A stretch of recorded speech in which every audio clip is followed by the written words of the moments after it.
So we got nothing going on today. Nope, just kidding. Here we go.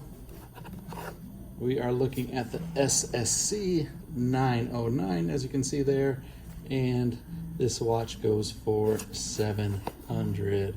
And let me get out of there a little too close. And here we go. The new Speedtimer, and the Panda version that came out. I don't even think I did a video on it. It just was so hot, so quick, and they were all gone before I could make a video on it. This one is a limited edition, and it does have that similar dial. It isn't a white dial, but kind of like a crystal white blue. It's got a blue tint. It's supposed to represent a crystal trophy case, and that's what the dial represents. This is like a championship watch. Seiko is calling it, so that's kind of the theming for this. This is a limited edition of 10,000 pieces, and at 10,000, yeah, that's not super limited if you really start to think about it. But with the way those Pandas went, that one is not a limited edition at all. It's just a standard Seiko core piece, Seiko Prospex core, and they're hard to find. And so here we got the next colorways version, and this one comes with that pretty snazzy looking bracelet there. Of course, I just unboxed it, and you see the plastic on it to help prevent the scratch, but you got the black IP around the bezel there to go with the black on the little sub dials, and then you've got the black continuing throughout the band. Now I think that's a cool look. It looks really good. Here, let's get that off so you can see how it looks, and it just looks killer. I mean, it really adds so much to this watch. I would say, oh, it's just kind of like the normal Panda one, but with the black IP on the middle link there on the bracelet, it really sets this watch up nicely. I mean, it just looks killer. And if they would have continued it with just the plain stainless band, it really wouldn't have looked that much different, and it would have. But now with the black IP in the middle, that's just so cool looking. Here, you got the plastic on here too. Pop that guy out, and then you can see the limited edition. For those of you who can read upside down, limited edition written on there. This model here, we're looking at 1,702, so 1702 out of 10,000. That was a good year. And your basic fact, this is a solar powered watch. I know we do mostly automatics, but this was such a cool piece that I had to go over it, and it's a fun piece altogether. And if all your watches are automatic, you don't have that many watch winders, it's kind of nice to have some solar power so you don't have to worry about setting it all the time. And this is solar powered, so there's no battery change required. Basically, the dial acts as a photo cell, and it charges a capacitor it's got in there. It's got a 6-month power reserve once fully charged, but if you keep them in drawers for a long time, I've noticed the solar power watches act kind of funky, so don't keep them in your drawers forever. They do need to see light to help it ensure they're running well. Here you can see the side. Let's take a look at the dial and the push buttons there. Kind of basic crown. You got a little bit of tooling on there, and then the push buttons there. So what we got going on? So this is a pale blue dial with a sunray finish. So that is what the crystal is. I've heard people calling it the ice panda, but it's supposed to represent a crystal trophy in your crystal trophy case. You've got the black IP across the bezel there, and it continues into the band. Just a super cool look.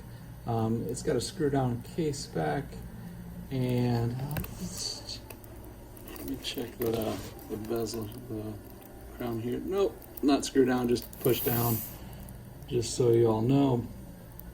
And let's try this on the wrist. All right, and here we got it on my wrist.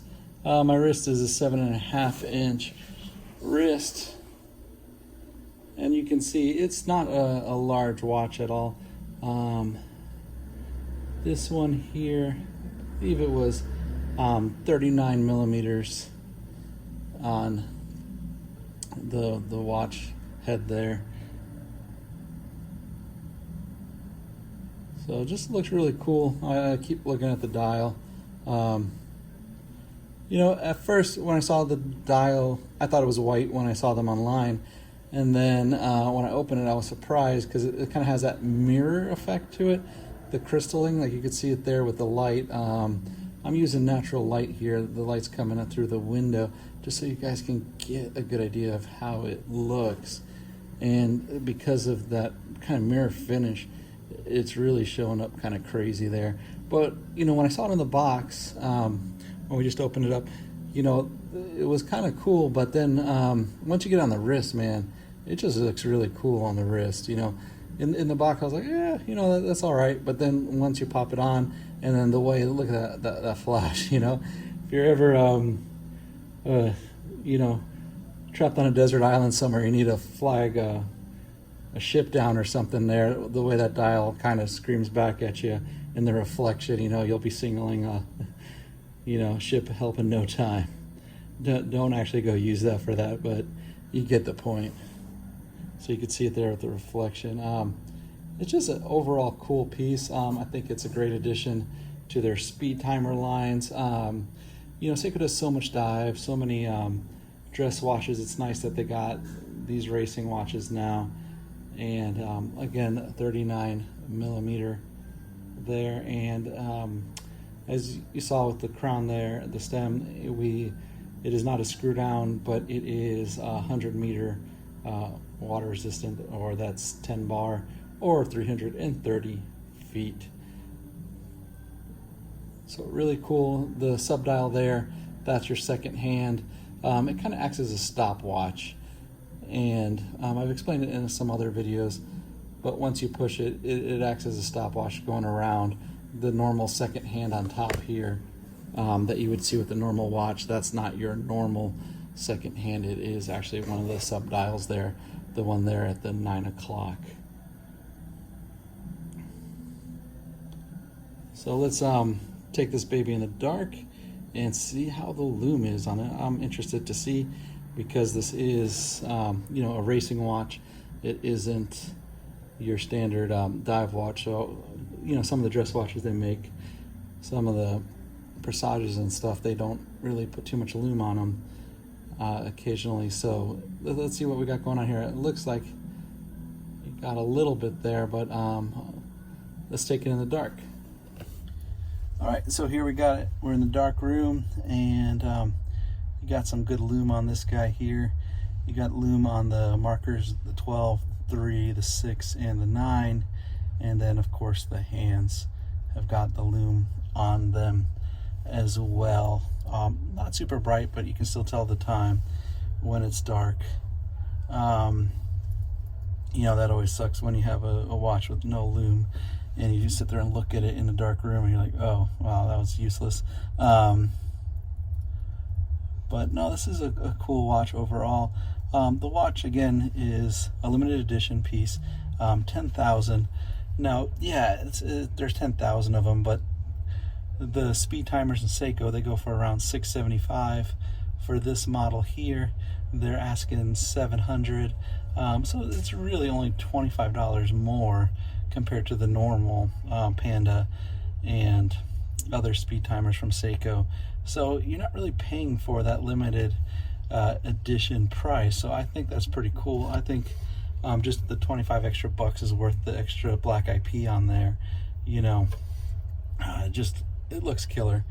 You know, And the dial, once I got it on my wrist, I really liked it. Like I said, in the box, it was it was cool, but it was like I wasn't too sure about it, you know. But then once you start wearing it, and the weight of the watch is a good watch. It's not really light. It's a little heavier than I thought it would be, but it's not heavy like you know, like an automatic watch or something like that. You know, being solar, I thought it'd be a little bit lighter, but it does got some heft to it.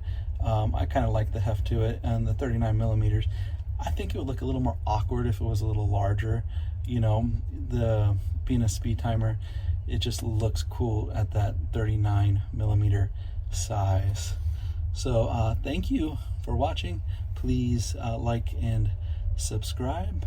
Hope you all have a good one. Thank you, and I'll see you at the next watch unboxing.